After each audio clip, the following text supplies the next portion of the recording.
What is up, guys? Welcome back to Dakar Desert Rally, and in this quick video I did want to go over the 1.5 patch because I think a lot of people might be wondering if anything did change with this for consoles. So as you all know, PC did actually get this update about 2 weeks ago on November 15th, I believe it was, and now we're getting this on November 29th, which at least we're still getting the updates.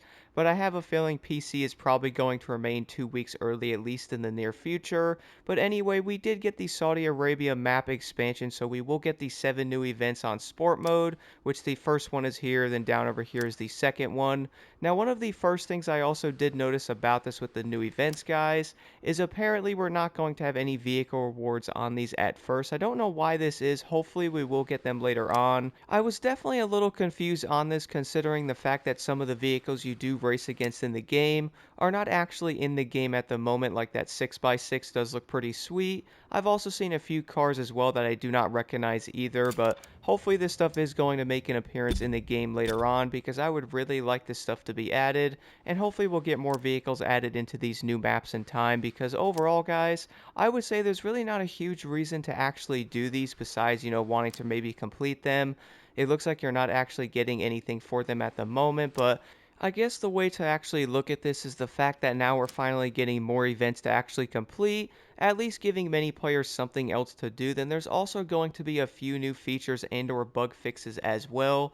Now, one thing I do want to mention, by the way, guys, is this was actually already on PC, so finally we are getting the exact same feature update on console. I would say the biggest thing is they did remove the top 8 rule from the professional and simulation game modes. I do know a lot of players were definitely pretty annoyed with that, and I did see that a good amount on Reddit.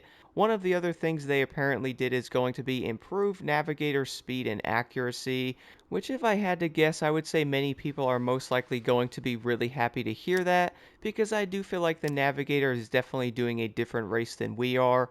And then finally, guys, the last thing this patch actually had was they implemented the steering wheel angle detection, which if you guys are running the steering wheels, I would imagine this is probably going to be pretty helpful. But that is going to be pretty much it for the 1.5 patch on console. Definitely not a ton going on with it, to be honest, but at least we did get the actual new events in the game. Hopefully, as I did mention before, we might actually get the new vehicles added into these as well, because at the moment I was definitely pretty shocked to not see any new vehicles in these. But let me know what you guys think about the 1.5 patch arriving to consoles in the comments below. And one thing I do want to mention, by the way, is today is indeed early access for Need for Speed Unbound. I am planning on doing a ton of content on this game in the near future, so definitely stay tuned for that.